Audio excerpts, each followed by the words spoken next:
दोस्तों, आज हम आपको दो कहानियां बताएंगे। यह दोनों कहानियां बुरे समय में आपको बहुत हिम्मत देगी। यह बात उस समय की है। उस महात्मा बुद्ध अपने शिष्यों के साथ जाकर दूसरे गांव में प्रवचन दिया करते थे।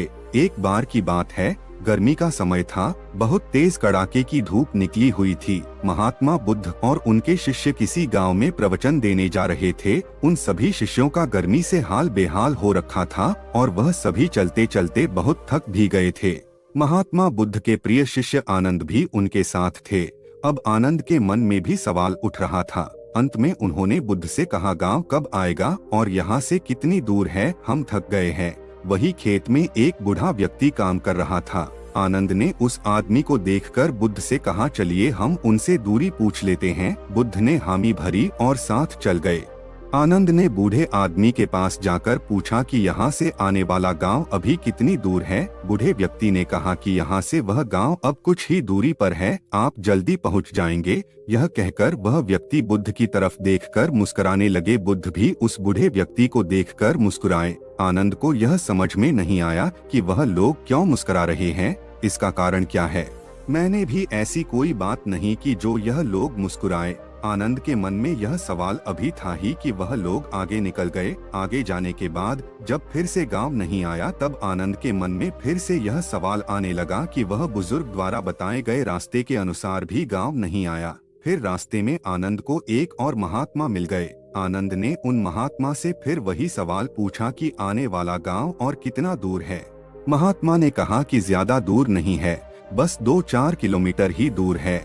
यह सुनकर आनंद ने मन ही मन सोचा कि अब तो पहुंच ही जाएंगे, पास में ही है।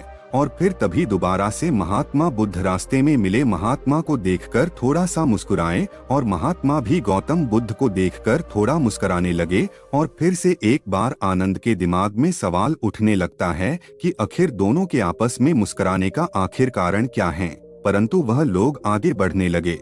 काफी आगे आने के बाद भी गाँव नहीं आया था। अब आनंद ने एक बूढ़ी माता से फिर पूछा, गांव कितनी दूर है? बूढ़ी माता ने कहा कि बस कुछ कदम दूरी शेष हैं, आप गांव पहुंच ही चुके हो। और एक बार फिर से वही बूढ़ी औरत और हैं, इस चीज को कृपया मुझे समझाइए और यह भी बताइए कि कहीं हम गलत रास्ते पर तो नहीं चल रहे।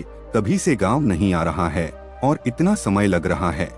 बुद्ध आनंद की बात सुनकर कहते हैं, आनंद, हम बिल्कुल सही रास्ते पे जा रहे हैं और जिस रास्ते से हम गांव जा रहे हैं वहाँ के लोग मुझे जानते हैं, क्योंकि मैं पहले भी इस गांव में जा चुका हूँ और मुझे उस राह का दूरी भी पता है और यहाँ के लोग भी यह बात जानते हैं और इसलिए वह लोग फिर से मुझे जाते देख पहचान कर मुस्कुरा रहे थे। और जिस तरह हम लोगों को उनके लक्ष्य प्राप्ति के लिए उन्हें उपदेश देते हैं और उन्हें अपने जीवन के पथ पर सफलता हेतु निरंतर चलने को प्रेरित करते हैं, ठीक बिल्कुल उसी तरह राह में मिले हर एक व्यक्ति हमें हमारे कार्यपथ, हमारी मंजिल की और निरंतर बढ़ते रहने का उपदेश और राह देते गया है, ताकि हम अपनी मंजिल तक पहुंच सके।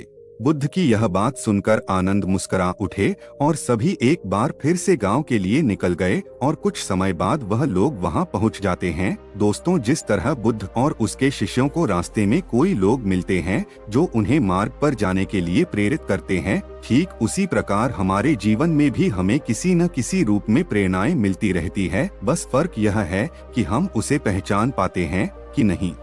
हमेशा याद रखें दोस्तों, जीवन में आगे बढ़ने के लिए अवसर हर किसी को मिलता है। यह हमारे ऊपर है कि हमें उसे अवसर को पहचानकर आगे बढ़ जाएं और आए मौके को हाथ से जाने नहीं दे और साथ ही हमेशा अपनी मंजिल की प्रति धैर्य बनाकर रखे। बेशक उसे मिलने में समय लगे, कठिनाइयों का सामना करना पड़े, लेकिन एक ना एक दिन वह मंजिल जरूर मिलेगी और जब हम उसे प्राप्त कर लेंगे तो सभी मार्ग में मिले कठिनाइयों को भूल जाएंगे और उस जीत की खुशी को महसूस करेंगे। इसलिए धैर्य और शांति बनाए रखें, यह सफलता की सबसे महत्वपूर्ण और बड़ी कुंजी है। बहुत समय पहले की बात है, महात्मा गौतम बुद्ध जब भी शिक्षा देने के लिए जाते थे तब आप लोग उन्हें भिक्षा में अनाज तो देते थे, या फिर जिसका जो सामर्थ्य होता है वह उन्हें उस हिसाब से उन्हें भिक्षा दे देते थे। और साथ ही यदि किसी के मन में कोई सवाल होता था तो वह बुद्ध को रोक उनसे पूछ लेते थे। एक बार ऐसे ही उतार चढ़ाव लगा रहता है। हम सभी अपनी जीवन की उलझनों में इतना उलझे रहते हैं कि उसे करीब से समझ ही नहीं पाते, ना जीवन जी पाते, बस दौड़ते भागते रहते हैं। अपने घर की जिम्मेदारियां के प्रति, अपने सपनों के प्रति, परंतु जब हम उसमें असफल हो जाते हैं तो खुद को कोसने लगते हैं। हमें यह जीवन व्यर्थ लगने लगता है। हम लोगों की बातें में आ जाते हैं।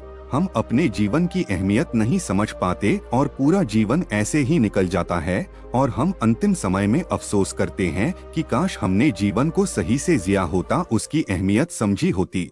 क्या आप मुझे बता सकते हैं कि जीवन का सही मूल्य क्या है? बुद्ध ने उस व्यक्ति की बात सुनी और उसे अपने पास से एक से चमकीला पत्थर दिया और कहा कि जाओ और इस पत्थर का मूल्य प्राप्त करके आओ, लेकिन ध्यान रहे तुम्हें इसे बेचना नहीं है, बस मूल्य पता करना है। उस व्यक्ति ने बुद्ध से पत्थर लिया और बाजार की तरफ निकल गया। सबसे पहले वह एक फल वाले के पास गया, वह आम बेच रहा था। उसने वह पत्थर उस फल वाले को दिखाया और कहा कि तुम इसका क्या मूल्य दोगे? फल वाले ने चमकीला पत्थर देखा और उसे पसंद आ गया। उसने कहा मैं इसके बदले तुम्हें 12 आम दूंगा। यह सुन के व्यक्ति आगे निकल गया और इस बार एक सब्जी के ठेले के पास गया और उसे चमकीला पत्थर दिखाकर उसकी कीमत पूछी। सब्जी वाले ने उसे देखा और कहा यह तो बेहद चमकदार पत्थर है, मैं इसके बदले तुम्हें 1 बोरी आलू दूंगा, तुम मुझे यह पत्थर दे दो। व्यक्ति यह सुनकर फिर आगे बढ़ गया और इस बार एक बड़ी अनाज की दुकान पर गया और उसे इस पत्थर को दिखाया।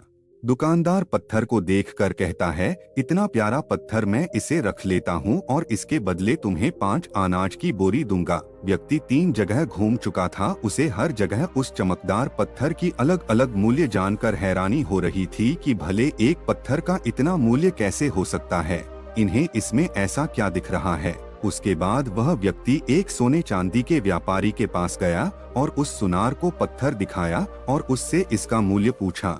सुनार ने उस पत्थर को देखा और कहा तुम मुझे यह पत्थर 20 लाख में बेच दो। वह व्यक्ति हैरान था कि एक पत्थर की इतनी कीमत पर उसने सोनार को बेचने से मना कर दिया। तो सुनार ने फिर कहा भाई 50 लाख में बेच दो यह पत्थर। व्यक्ति ने फिर भी कुछ नहीं कहा। वह इतनी कीमत जानकर एकदम आश्चर्यचकित था। उसके मन में कहीं न कहीं लालच भी आ गया था उसे बेचने लिए, लेकिन उसे बुद्ध की बातें याद थी, इसलिए उसने वहाँ यह जताया नहीं।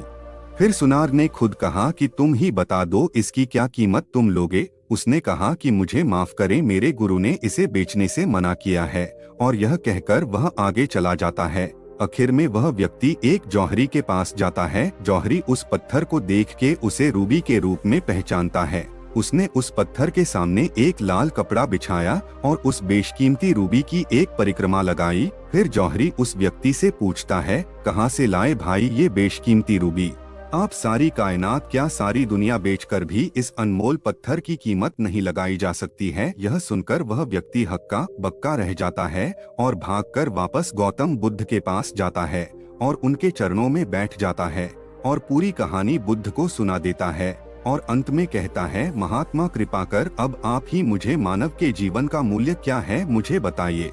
बुद्ध उस व्यक्ति को उठाते हैं और मुस्कुराकर कहते हैं कि उस फल वाला जो आम व्यापारी था उसने पत्थर की कीमत 12 आम लगाए, सब्जी वाले ने 1 बोरी आलू कीमत लगाई, अनाज व्यापारी ने 5 बोरी अनाज, सुनार ने 50 लाख और अंत में जहां तुम गए उस जौहरी ने इसे बेशकीमती माना। ठीक इसी प्रकार तुम्हारे जीवन का भी यही स्थिति है। बुद्ध कहते हैं तुम भी एक हीरा ही हो, लेकिन फिर भी लोग तुम्हारी कीमत अपनी सोच, औकात, अपनी समझ और अपनी जानकारी की हिसाब से ही लगाएंगे। तुम अपना जीवन अपने हिसाब से जियो, अपनी खुशी से जियो, वर्तमान का आनंद लो। किसी भी चीज के पीछे बेकार में भागना व्यर्थ है। अपनी जिम्मेदारियों को समझो, तब तुम उसे खुशी से पूरा कर पाओगे।